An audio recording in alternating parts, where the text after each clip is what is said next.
Hey, everybody, and welcome back to the podcast. I am, of course, Ian Bickle, and today I am joined with Jeff Ash from Hope Drives Me, and we are going to be talking all about intuitive eating. So, first and foremost, welcome, Jeff.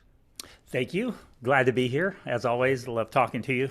Again, Jeff is a frequent guest, and we're going to probably hear from Jeff over and over again because I value Jeff hugely. If you don't know, we met when we did our certification as nutritionists, and it's been many years, and we've went down a lot of rabbit holes, and we find ourselves where we are today, and we're going to kind of discuss and explore maybe what organically Jeff has found himself kind of in, which is within the realms of intuitive eating. So I guess first and foremost, Jeff, do you want to kind of give a brief like overview of your background and then maybe tell me how you got into this space?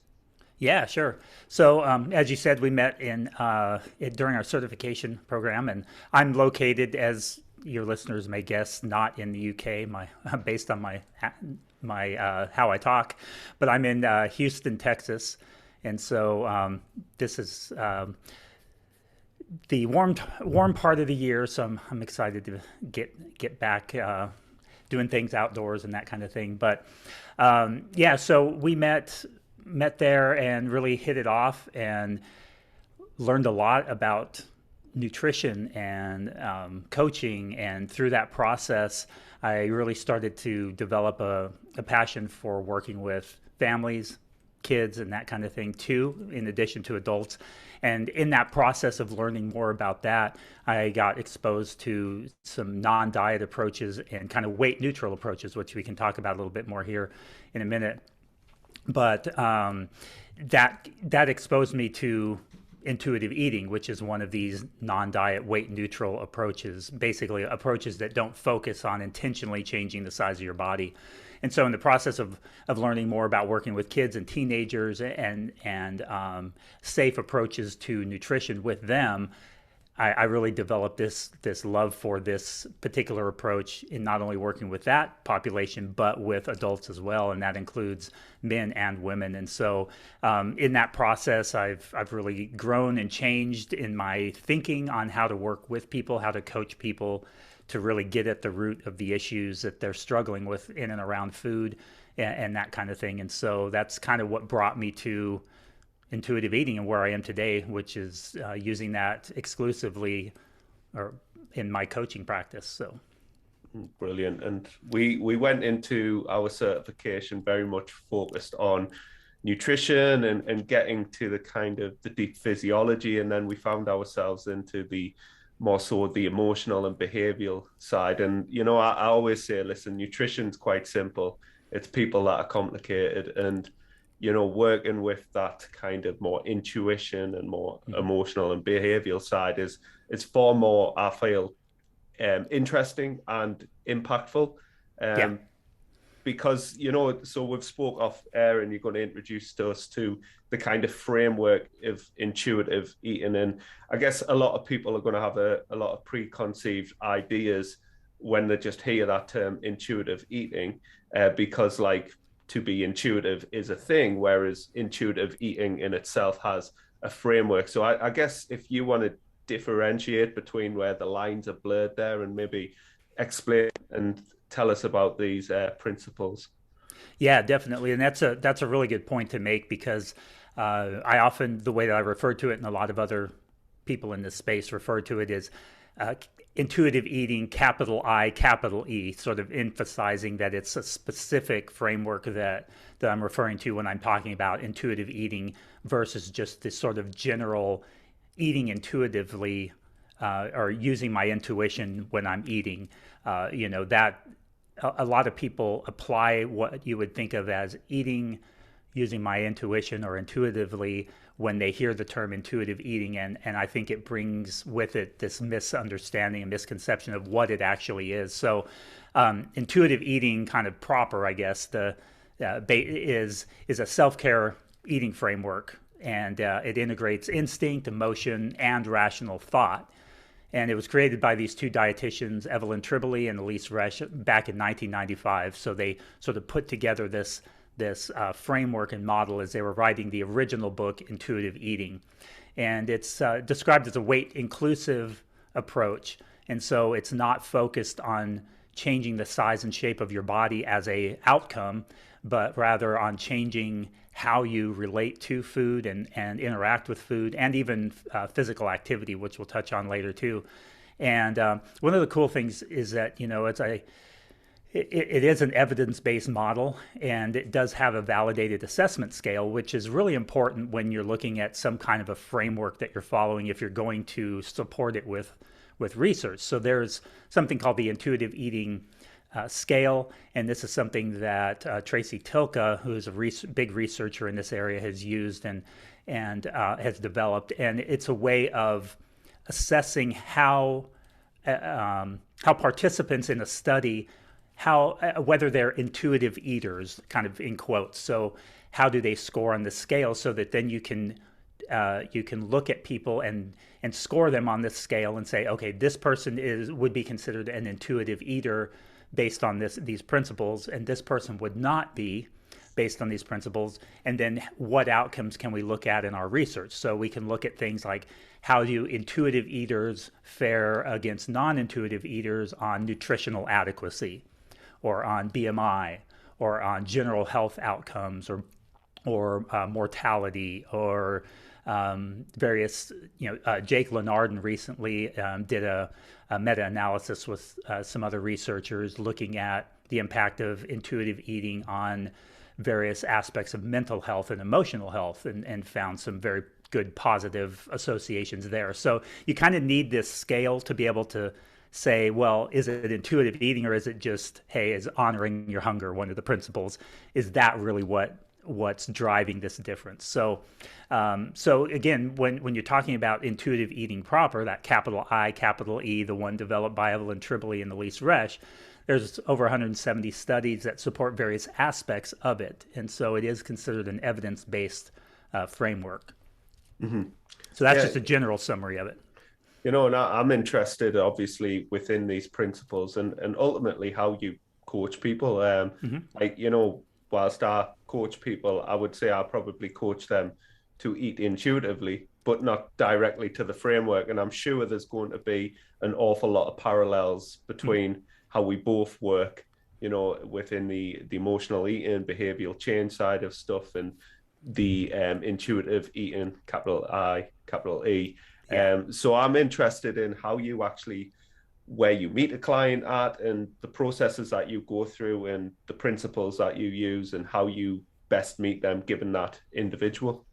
Yeah, it's a great question. And I think it probably makes sense to just start with what those 10 principles are, so that we understand where they are. And I think you and also the listeners are going to say, well, yeah, of course, that principle makes a lot of sense. I use that in my own journey, whether they're just focused on behaviors and habits, or whether they're even focused on intentional weight loss. I mean, I think these principles aren't unique to intuitive eating, but it's put them all together in a very solid, structured approach that when you look at each one, they build on each other, they support each other, and it's important to incorporate all of them when working together, because you really see how if you leave any of them out of the equation, how it can definitely impact some of the other areas. And so, well, the first one here, this is a big one, and this is where intuitive eating does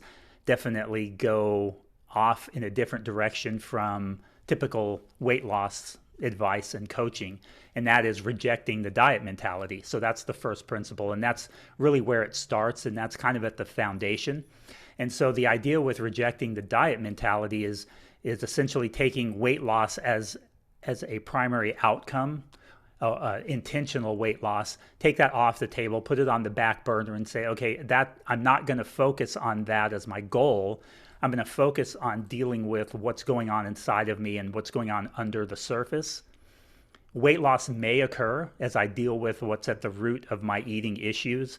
It may not. I may stay the same. I may even gain weight. And so that can be a really scary thing for a lot of people. And I'd have to say that's probably one of the most difficult parts of intuitive eating for people to not only wrap their head around, but also to embrace that. And so, I definitely would say that when I'm working with people, they may they may say that they're rejecting the diet mentality or they're done with dieting, but in the back of their mind, there's still that, at least the hope that, okay, I'm going to take weight loss off the table. I'm not going to intentionally try and lose weight, but man, I sure hope I lose weight. That's just that cultural influence that we have that's driving us to change the size and shape of our body to kind of meet the society standards of appearance. That's a big aspect of it. But then also what the medical community and health advice typically says about size and shape of our bodies. And so, some of the research that looks into these principles of intuitive eating also looks at some of those different aspects. But yeah, I'll go ahead and move on because that could be an episode all in Just of yeah, itself. just on that, like obviously, I think a lot of people, I'd imagine again, it's people similar working with me. They're usually serial dieters, and Mm-hmm. they've ultimately dieted themselves into this position where they're not just heavier and more unhealthier than ever, but like mentally and emotionally, they're kind of compromised also. Mm-hmm. So, you know, like yourself, like weight loss should be a byproduct of maybe living a certain way and having a certain like mindset towards yourself, your body, your nutrition, your exercise habits. And you'll probably find 9 times out of 10 people in the long term will settle into almost this weight loss, effortless weight loss, I would call it. But in the short term, they might have to dig a little bit deeper and explore a little bit of these other principles that I'm sure that you're going to kind of go into. So yeah, I find that really interesting. But I know a lot of people straight away, like they've got that hidden agenda of like, yeah, but I really want to lose weight. Yeah. Well, and we do have to understand too that there's so much diversity in genetics, and many of the aspects that dictate the size and shape of our body are genetic. In fact, there are so many factors, and as research continues to grow in this area, we find more and more genetic factors that dictate the size and shape of our body.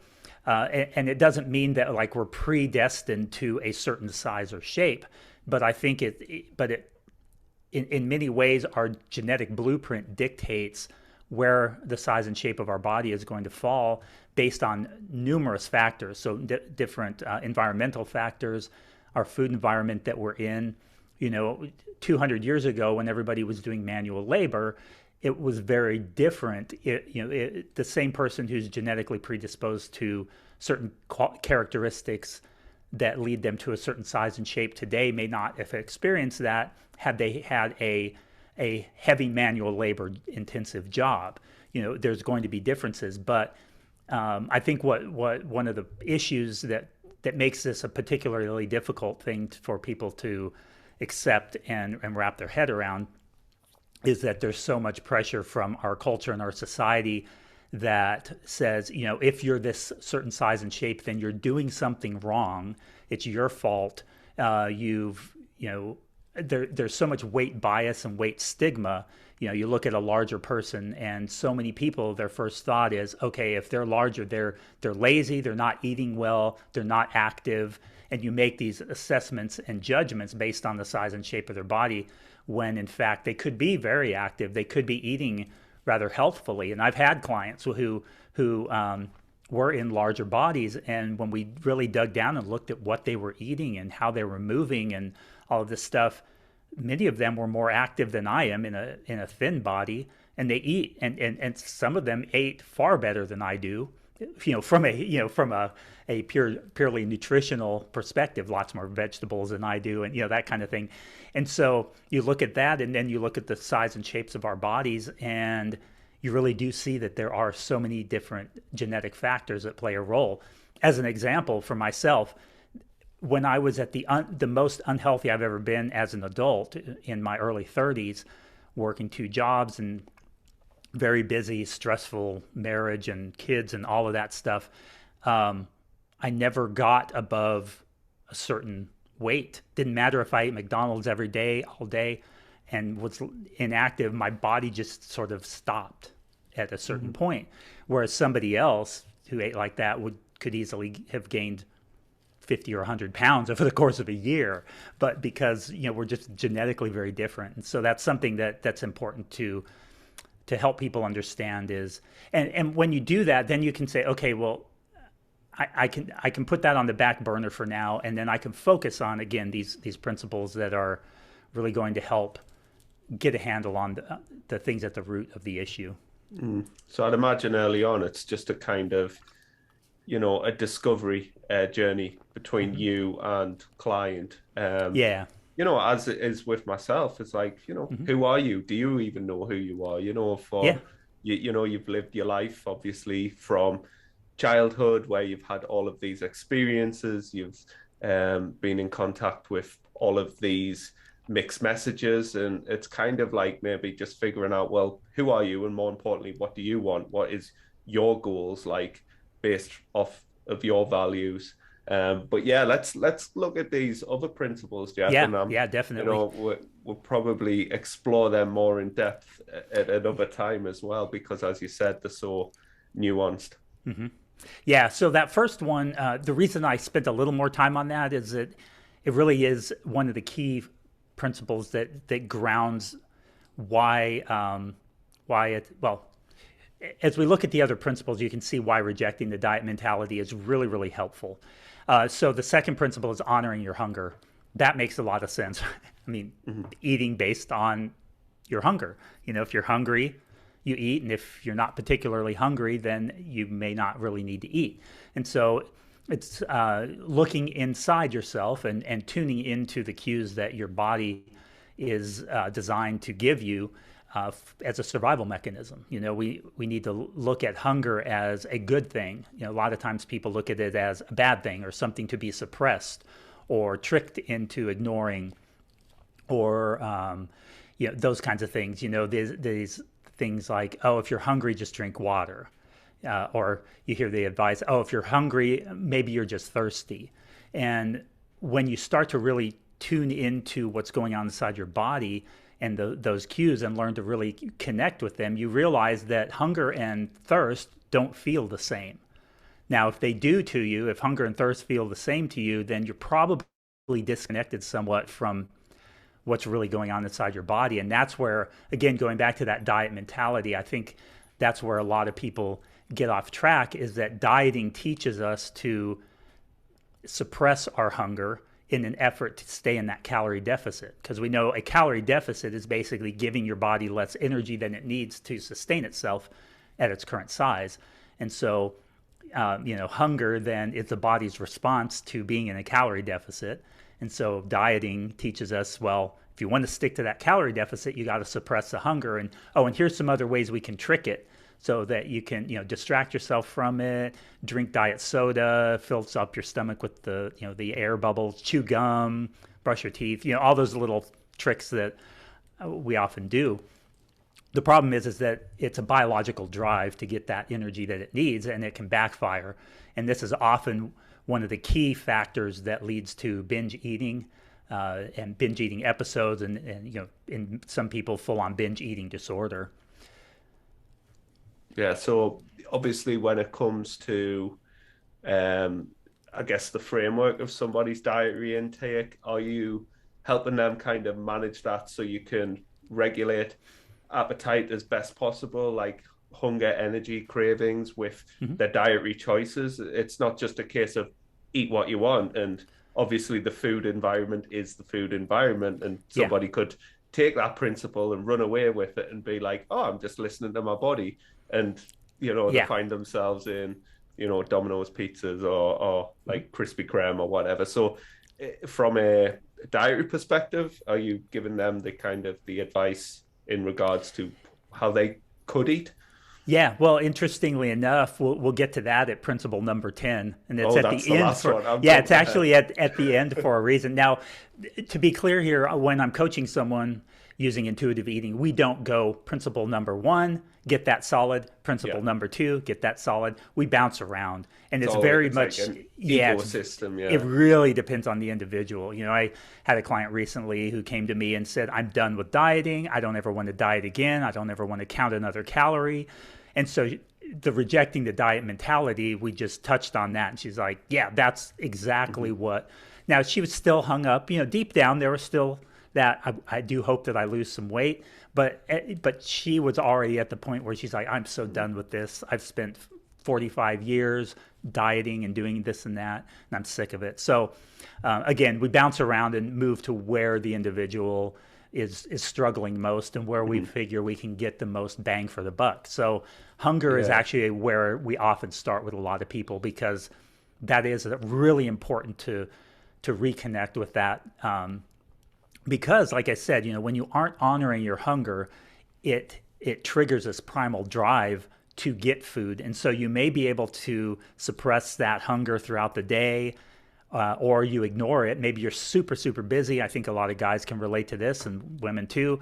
But you're super busy during the day. You drink coffee for breakfast. You grab a quick sandwich at lunch, and by the time you get home from work, you've only had 500, maybe 1,000 calories or less, and you're starving. As soon as you just sit down, you're like, oh my gosh, I'm starving. And then because you're so hungry, you just run to whatever's quickest, the biscuit drawer, cookie drawer, Hmm. chips, you know, whatever, fast food on the way home. You're just like, yeah, I'm just going to do this. I'm so hungry. And then it can lead to that sort of somewhat panic type of eating. And so, again, honoring your hunger and feeding yourself when you're hungry really can help with managing that. And then that kind of leads into the third principle, which is making peace with food. And you mentioned eating, you know, whatever you wanted, and that's where a lot of people misunderstand intuitive eating. Again, the capital I E capital E is that it's yes, eating what you want, eating anything that you want, eating whatever you want in any amount that you want is part of it, but that's not that's an oversimplification, much like calories in, calories out, you know, is it's way oversimplified when you just hear those terms together. Um, so making peace with food is basically giving yourself unconditional permission to eat. And that's where you're throwing out some of these rules and that you've been using to limit what you can eat. It and again, this leads to when you don't give yourself unconditional permission to eat, this can lead to those binges and cravings because you're depriving yourself of something that you enjoy, something that maybe your body is craving, carbs as an example, and then at some point your body is going to drive you to those things, and it usually happens again, kind of in that more panic type of a mode, and so you shouldn't really pull anything out of your diet because this deprivation and restriction, Hmm. these are key factors in the binge restrict cycle. In fact, that's something that's a thing. The binge restrict cycle. You restrict, you restrict, you restrict until you can't take it anymore. Then you binge, and you've probably talked with clients about this whole binge restrict cycle too. You binge, and then you feel bad about it.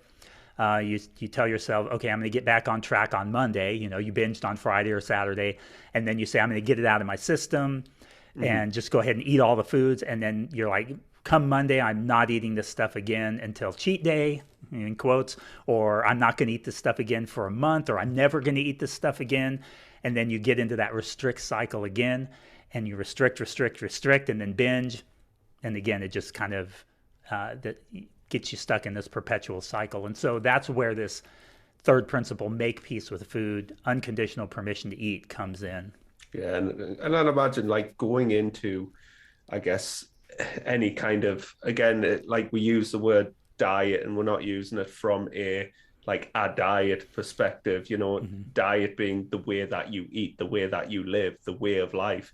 You know, going into with that mindset of like, listen, I get to eat what I want, and Mm-hmm. like it generally just having that flexible mindset around that kind of like, generally people find that they aren't like prone to eat kind of quote unquote what they want. You like, what they think they want, like all of the Yeah. cake, all of the ice cream, all of the pizza, because they Hmm. haven't put it on a pedestal in the first place. Therefore, Right. they're not as sensitive towards it as, where they would be if they've tried to unnecessarily cut it out. Yeah, exactly. And now, as you can see, that ties in really nicely to honoring your hunger. So if you're honoring your hunger, then and you've given yourself unconditional permission to eat, well, then you're going to eat. If you feel that biological drive to eat, you're going to do that. And unconditional permission to eat, so you're not going to feel guilty about eating. And so, as again, we're kind of building on these principles. In the moment, you'll see uh, where some of the other principles that come in to help kind of regulate everything and tie this all together comes in. So the next principle is principle 4, challenging the food police, and this is where you throw out those rules that those diet rules, those nutrition rules that you've given yourself that have come in the way of this unconditional permission to eat. Those rules, the good and bad food types of things. You have to clean your plate before you can eat dessert. You need to have X number of bites of food before you can leave the table. Those kinds of things. Those different the rules, that these kind of unreasonable rules that we impose on ourselves or that were imposed on us as kids. I know for a fact that you work with people and uncover and deal with issues that probably popped up during childhood with their eating, and you sort of help them undo those things, those ways of thinking and identifying those things, and that's where this food police concept comes in. Yeah, That's those negative things.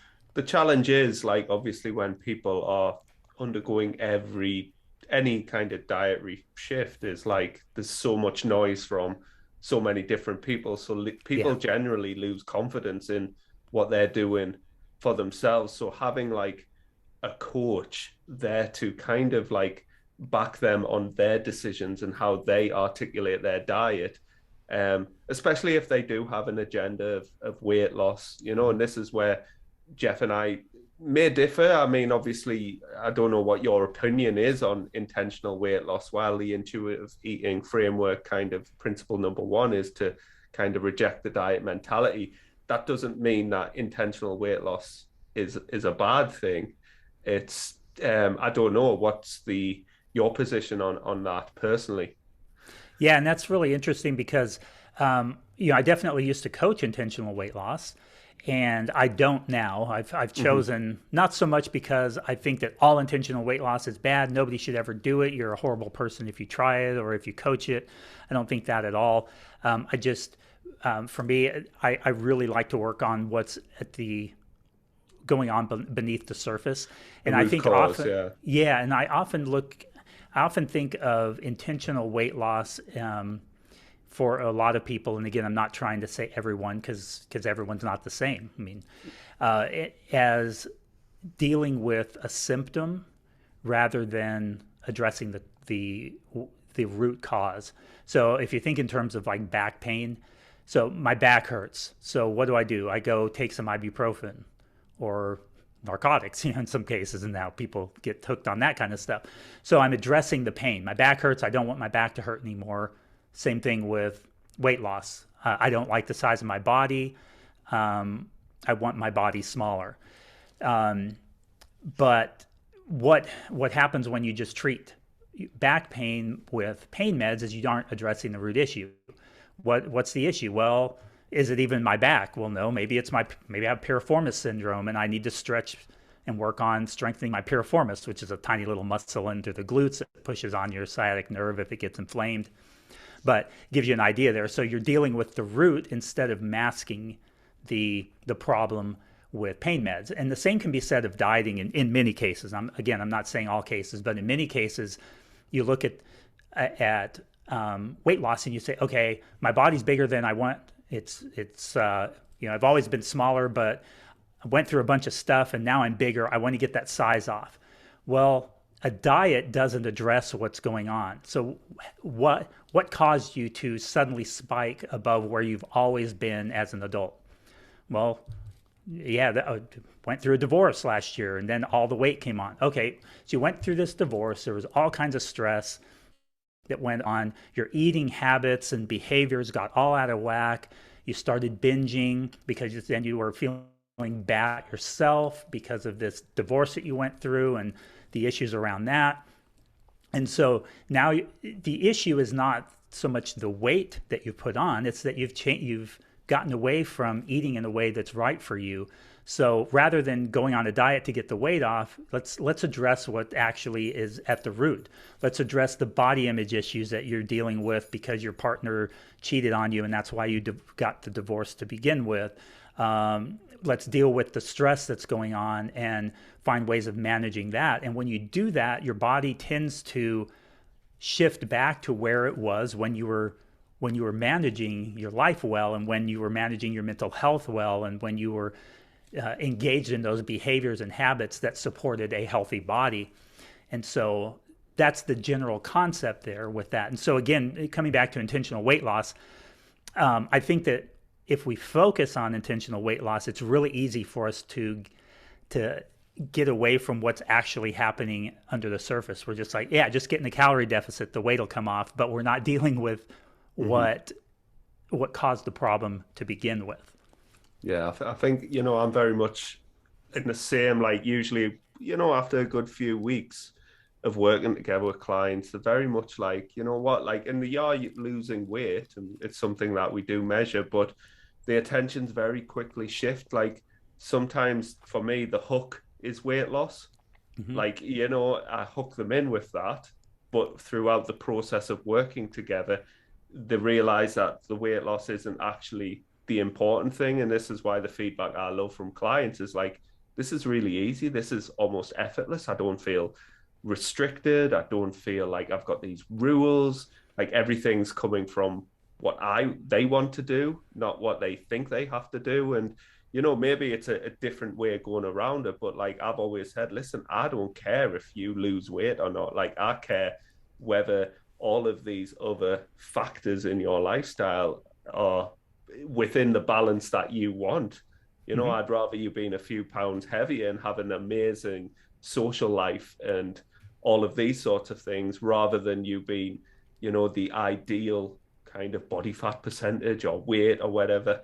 But all of these other social and psychological issues are at play because you've had to deprive yourself in other areas. And when you mentioned divorces or these things happen, you have a new baby or something like that, what's the first thing that usually goes out the window? Yeah. Whereas, and that's not a diet issue, that's an emotional issue, that's Yeah. a behavioral issue. So how can we, like, first and foremost, not be on a thing, not be doing something intentional? And that's where, like, I like to take clients is like, you have a diet, you're not on a diet. Yeah. Yeah. And that's so important because it really is about perspective and where you're focusing your attention. You're never going to deal with those root issues if you're just focused on the weight loss part. Okay, I'm focused on, I got to be accurate with counting my calories. I've got to measure everything I'm eating. I've got to make sure I get my 5 workouts in a week. And if I get all my 5 workouts in a week and I count all my calories and this and that, then my body's going to change to this certain size. But none of that takes into account what's going on below the surface. And oftentimes it's a way of masking it. And it's almost like it can become a drug for a lot of people, I think, in many ways. You use alcohol to numb the feelings and emotions that you're dealing with or that you're not dealing with, that you don't want to deal with. You can use diet and exercise the same way to distract yourself from what's really going on under the surface. And yes, you can achieve those kinds of changes. But here's where a lot of that rejecting the diet mentality is based. It's based in the fact that, as we know, kind of a dirty little secret in the fitness industry is that most attempts at intentional weight loss fail long term. So, people say, "Oh no, I've always been able to lose weight," and it's like, yeah, but how long did you keep it off? 6 months, a year, 2 years, 3 years maybe. But what we see in a lot of the research is that we really don't have a lot of success in people achieving sustained weight loss greater than 5 years. Mm. And oftentimes it's at that kind of 2 year mark that it starts to really start to increase again. And that's an issue because a lot of people say, oh, well, diets work, but yeah, it got you from X point to X point in a 12-week period. But then what happened after that? And then we also have research that shows that this yo-yoing, this weight cycling is also detrimental to health. Hmm. And I did a post recently on Instagram where I was talking about the fact that when you diet down for something, I know you can probably attest to this too.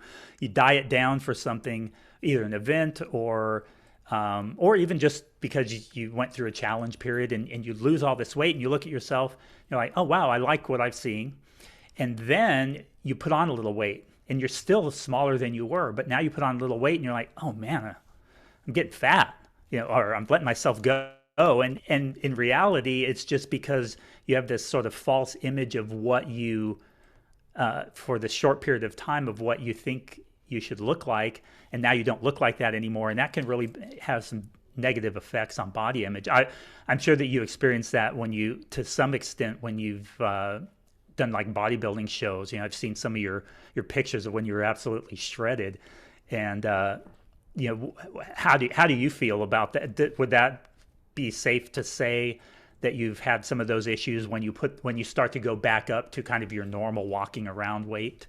Yeah, I think Do you struggle with that at all? again, right now, like no, like in No, yeah, terms, yeah, yeah, like I think one of my kind of principles of being a coach is like lead through example, and yeah, if I've got emotional issues around food and all of that sort of stuff, they need to be fixed before I go and force my specific bias upon people, which the fitness industry is almost like this echo chamber. And I think counting and tracking calories and macros is very much everybody is in this echo chamber and everybody's saying, yeah, how amazing it is. And like, I think personally, it's almost just a wolf in sheep's clothing when it comes to dieting.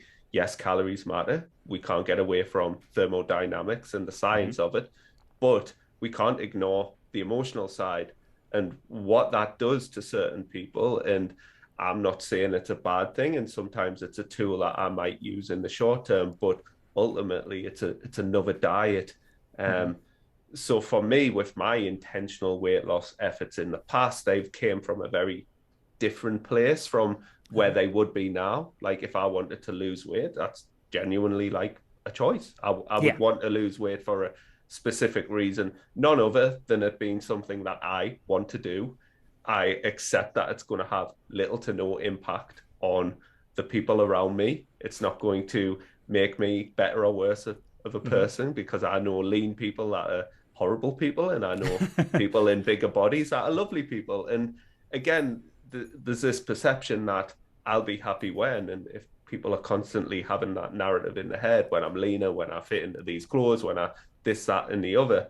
So for me, it's almost accepting who you are. Sure enough, in the past, hmm rebounding, because ultimately that's what would happen. Intentional weight loss, un kind of unsustainable practices. yeah, But again, I would say this is fed into my long-term intuition, having experience and having hmm those personal experiences and seeing it within the industry to help coach people through like the blind spots and the gray areas that they might not see within their own journey. Like, hmm have you considered this? How's it going to impact that? So many people I work with, towards the end of us working together, I ask them, how did they think this would go? And they think that they would be eating rabbit food and doing boats yeah, loads of exercise, and or they'll be tracking calories and all of this sort of stuff. And I was like, listen, I am results driven. What is a result? A result is subjectively what you want. That might look like weight loss, but most importantly, I think it's more of a feeling. Um, and for me, I find it's very much like that nuance given the individual. Ultimately, I want that person to feel minimally, if any, restriction. whatsoever, and ultimately for them not to rebound. That's the I want them to be that, whatever the statistic is, the 5% who don't regain the weight, and maintain that long-term habits, behaviors, and mindset. Um, yeah, I don't know if I've answered your question there, Oh Jeff. yeah, yeah. No, I just was kind of curious your thoughts on that too, because I know a lot of people experience that with the body image issue. You diet down to something that's not sustainable, and then you feel Mm-hmm. bad that you didn't sustain this unsustainable thing. It's And almost became the norm though in the fitness industry, especially within the bodybuilding community. Like it's mhm. almost like, for example, I know we're going off on one, not just the bodybuilding community, but the fitness industry as a whole, especially the mixed martial arts one. It just springs to mind this Liverpudlian UFC fighter. He's gained, I think it was 3 stone in 2 weeks off the back of his weight cut. Yeah, And this is because he's in the limelight, and it's just perpetuating that this is okay. hmm, Like, you diet, and these UFC fighters, these mixed martial arts, the dying, like they're killing themselves because of the dehydration yeah, tactics and the over kind of emphasis to make weight. And sometimes making weight is the success in there. They get their payday just through yeah. making weight. And it's almost frowned upon within that world. So I hear that if you don't make weight, it's like a big issue. So, like, Hmm. we've got this cultural thing, and you and I aren't setting the world on fire with like our discussions here, Yeah. and it's not sexy. Whereas people are prone to like extremes, and Hmm. like, that's not normal. That is binge eating. That is like, he's still a person. I don't care if he's an MMA person or whatever. Like, we know that the data of these ex-athletes, they're not in a good place physically or Hmm. mentally off the back of maybe all of these intentional weight loss strategies that they've done. Because after you've done that numerous times, listen, if you've got a multi-million pound payoff, yeah, you're probably going to do a bit intentional weight loss. Yeah. That might even motivate you, Jeff. Whereas when you're not, then you're just going back to pretty much right. I call it getting out of diet prison. All Hmm. right, you put yourself in diet prison. All right, and then people release themselves on a weekend. And these people maybe who got this bigger goal, a payday, may keep themselves in there, but it's almost like that elastic band analogy. Hmm. Like, the further you pull it and the longer you pull it for, oh, like, where's that going to take you? We use that a lot, and that's where that hunger part comes in. You restrict, and it's like pulling that band, and then you just snap back with a fury, and that's when you just go off the rails. I had a client recently who originally had said, she struggled with emotional eating, and then actually when we stopped working together after a few months, one of the things she told me in our last session was, one thing I realized through this process is I'm not an emotional eater like I thought I was. And she said, what I found is that I would come home from work, and this person has ongoing medical issues too, so chronic fatigue on top of having to work and that kind of thing. Come home and she's emotionally drained, and she would just go to the cookie drawer, right? And she said, "Oh, I'm just this emotional eater. And whenever I'm stressed or emotional, I go to the cookie drawer." Well, after we worked together, we found out. She said, "I realized I was just hungry, but I happened to be emotional and stressed at the time too.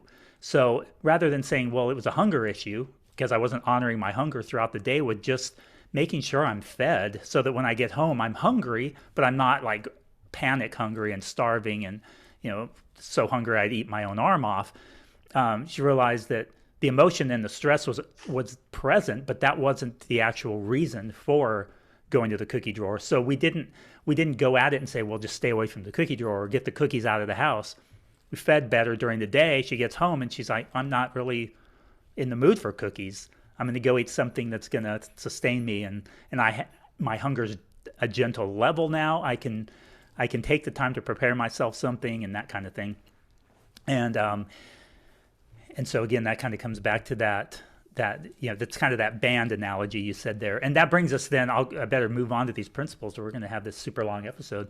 So number We five. might split it in two Yeah. halves, Jeff, because, like, I like these little things Oh yeah, where we go definitely. off, because I think, like, people might hear them and then just not like think about the context that Hmm. and the nuance within that. So these podcasts are for people who are more invested into listening to that. So, Hmm. rushing through them, like if that's the person who's listening, they're probably in the wrong place. So, Yeah, definitely.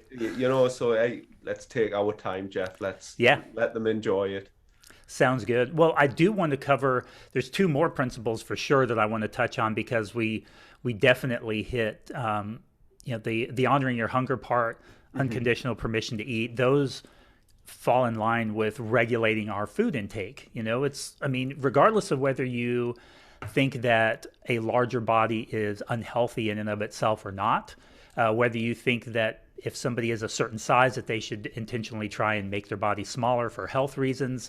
I don't believe that myself, but that would be another discussion. But whether you believe that or not, I think everybody can agree that it's good for us to regulate our food intake to support the body that's right for each one of us. It's not good for anybody to undereat chronically, and it's also not good for us to chronically overeat, to chronically eat more food than our body needs. We see this in any animal, with our dogs, with us as humans, all of that. So moving on from, we just touched on challenging the food police, the food rules. The fifth principle is discovering the satisfaction factor. And this is a really important thing. The Japanese have wisdom. The wisdom of the Japanese is to keep pleasure as one of their goals of healthy living. It's one explicit aspect of that. And so it's important that we're enjoying the food that we're eating, that we're satisfied in what we're eating, and that can actually help us to regulate our food intake. So if we're constantly eating stuff that's not satisfying, we tend to go seek out something that is going to satisfy us. And it may be that we look at other unhealthy behaviors and activities, or it may be that eventually we, again, end up in that binge cycle where we're trying to satisfy ourselves because we have been depriving ourselves for so long. And so when we eat what we actually want and what's going to be satisfying, and we're tuned into that in conjunction with honoring our hunger, it can really help us to regulate our food intake in a way that makes us feel good, and that it also helps us to Uh, yeah, Jeff's dog. always, yeah. Heard him talking about his weight. All right. Sorry about that. They like to look out the window and bark at squirrels. So anyway, so looking for pleasure in your eating. I mean, eating should be pleasurable. Doesn't mean that every meal has to be like this perfect chef-inspired meal where every bite is incredibly flavorful. But eating in a way that's satisfying, and that may be related to the flavors, but it can also be related to how satisfying it is over the course of a period of time. So we know that when we make sure that we have protein in our meals and fat and carbohydrate, when we combine those nutrients together, that meal tends to be more satisfying for longer than if we just eat carbs or just eat a high fat a meal. And so, as an example, is an apple a good meal or a good snack? Well, it's not in and of itself. It's not healthy or unhealthy. It just may be. It just may be that if we added some protein and fat to it, it makes that snack much more sustainable. And so, again, the satisfaction comes in to play there with both how we feel about the food, the taste, the enjoyment of it, but also how well it sustains us. I think like people having that the variety that they need from a personal point of view is hugely important. Like not just maybe on a day-to-day basis, but on a kind of a weekly and annual basis. So again, it's minimizing that perceived restriction, which falls into the kind of um, the diet police kind of like principle that you'd spoke about there. Yeah, definitely. Yeah, so number 5 was discovering the satisfaction factor, as we were talking about. And again, that just the importance of looking for satisfaction in your eating. And I think you probably find that, like we were saying, to be the case with your, with your clients, even those that are focused on intentional weight loss. They need to have some kind of satisfaction in their eating, or it's going to become a problem long term. Hmm. You can sustain this broccoli, boiled chicken, and white rice diet for a period of time, but at some point you just can't take it anymore.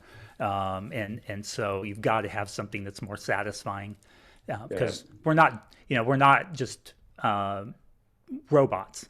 We have emotions, and there's a social aspect, and there's a cultural aspect too. When we're shying away from cultural, foods that are culturally important to us and our families, that also can become a problem long term with our relationship with food. And Yeah, like it's all well and good, as was said, getting into great shape, but how good shape are you if all of these other areas of your life start falling out of yeah, whack, and you're being antisocial, you know you're not enjoying your diet, hmm maybe enjoying the results, and they're the kind of trade-offs that you've got to kind of make. And we talk about like the settling point, maybe where you are within your body and where the land lies as far as that's hmm concerned. And again, it's just this maybe path of discovery that you go through with a coach in order to find out, is like, okay, then I like the idea of all of these things. It makes sense. A lot of people are thinking, but how do, and again, they're all going back to that intentional weight loss. Um, and yeah, so you mentioned the sixth principle we're moving on to now, Yeah, or so the, the yeah. sixth one then is a really good one to kind of wrap up the ideas around hunger. I mean, all of these things help us to regulate our food intake in a way that's going to support and nourish us in the best way possible, give us all the energy we need, but at the same time not so much that we go and put more food into our body than really is right for us. Also, again, this is going to look different for each person, but the principle six then is feel your fullness. Mm-hmm. And so, in order to honor your fullness, you really need to be able to trust that you're going to be able to give yourself the foods that you desire, and you're going to be listening for the various signals that tell you that you're no longer hungry. And so, not only do you honor your hunger, but you also need to feel your fullness. And that's where early on I was saying, we focus on these different principles at different times. So some people have a really difficult time initially tuning into hunger. It's not uncommon for me to really work with someone and for them at the beginning to say, I don't know when I'm really truly hungry. And a lot of times dieting does that. It sort of dulls that sensation, that ability to recognize hunger. So oftentimes we will work together on learning to recognize hunger, not only the growling in our stomach kind of hunger, but the various other ways that it impacts us, whether that be our mood, our energy levels, our attitude, different parts of the body where we feel it. When people really start to tune into hunger and go through some of the exercises that we do to help them recognize different parts of their body where they feel these different sensations, they start to realize, oh, you know what? I get this weird feeling in my head when I'm hungry, or I get this other sensation in my body that I never would have thought was hunger, but I realized it's actually hunger. It's a signal my body is giving me that's telling me that I need to put some energy into it. And so it's really interesting. But at the same time, then they need to be able to recognize fullness. So, hunger, fullness, and when you do that, then you're able to feed yourself in a way that's going to be satisfying and that's going to provide you with the energy you need, but also not go beyond what your body needs as well. Mm-hmm. I'd imagine there's a lot of trial and error needed within all of this, Absolutely. because Yeah. obviously the concept is very kind of maybe hmm new to a lot of people.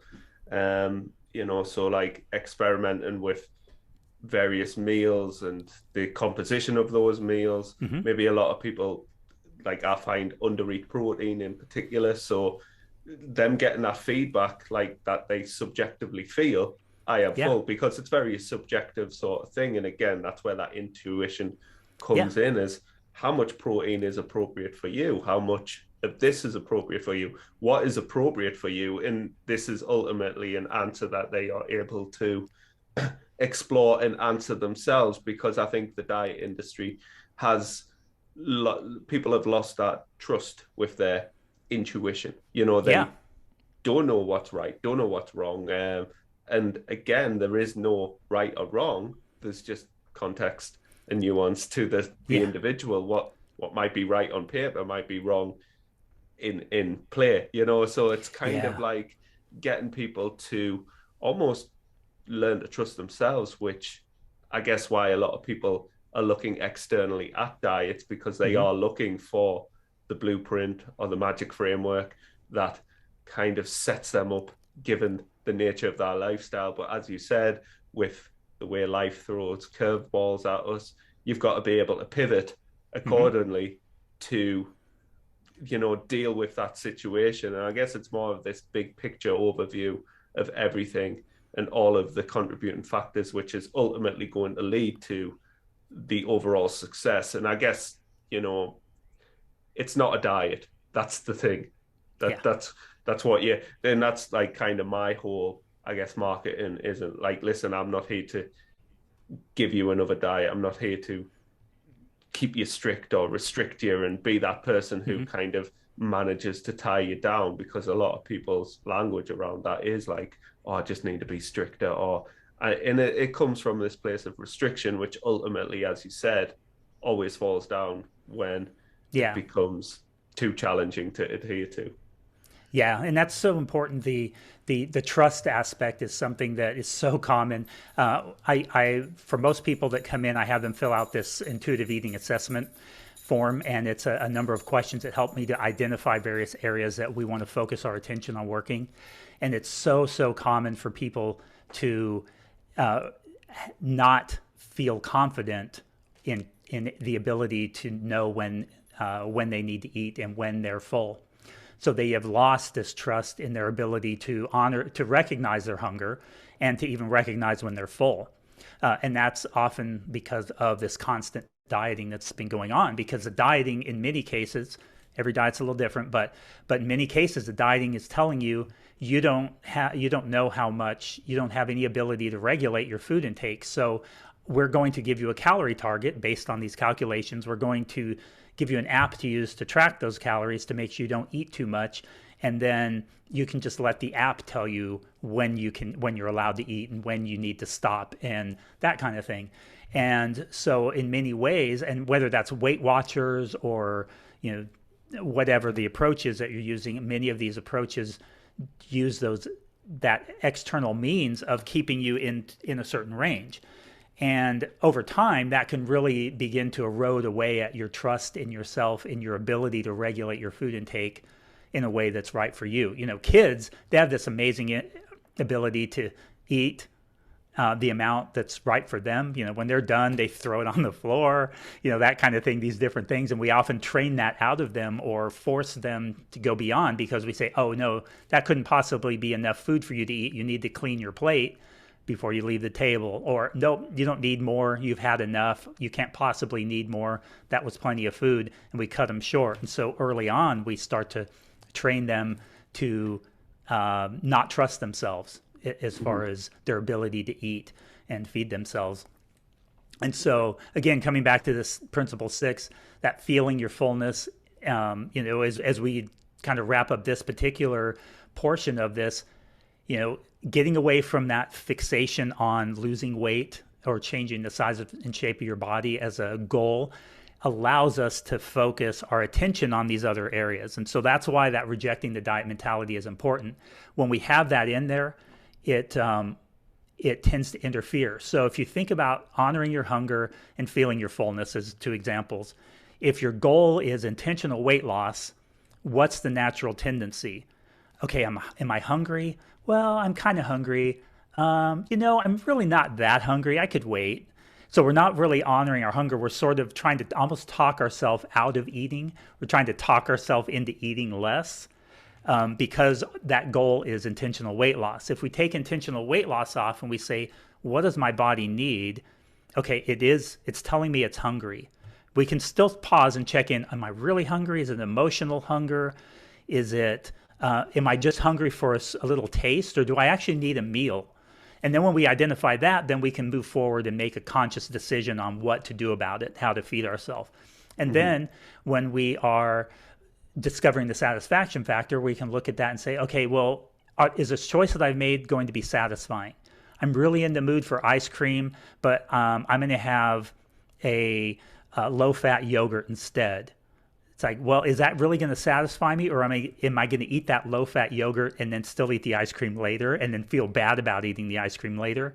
So now we're getting curious and asking ourselves these questions, and we're making the decision that where we say, no, you know what, low-fat yogurt actually does sound kind of good now, or we may say, you know what, yeah, I really want ice cream, so I'm going to eat the ice cream because Mm-hmm. that's what's going to satisfy that taste craving. Um, and often when we do that, and then also again coming back to feeling your fullness, when we do that, we often end up needing less of it to be satisfied. We can tune in and say, well, how much of this do I need to be satisfied? You know, after you eat one cookie, you can even stop, and this is something I often have clients do, is after you eat a cookie, ask yourself, how satisfying was that? Would I be more satisfied if I ate a second one, or would I just eat the second one and feel no different? Well, if I wouldn't be any more satisfied and I'm not hungry anymore, I'm full, then I don't need to eat that other cookie. I can save it for later, knowing that there's no rule keeping me from eating it again later. I'm not putting that limitation. So you can hopefully you're kind of seeing how these various principles kind of build on each other to help develop this whole overall way of developing our intuition so we can feed ourselves in a way that's going to satisfy our body's needs and desires at the same time. Um, and ultimately that's a much more relaxed place to be. It makes it easier to it takes away a lot of that food guilt and that shame that comes around it, which can exacerbate eating issues. And so again, you're dealing with the underlying issues rather than trying to mask it with a diet, so to Mm-hmm. speak. Absolutely. Brilliant, man. Brilliant. Cool.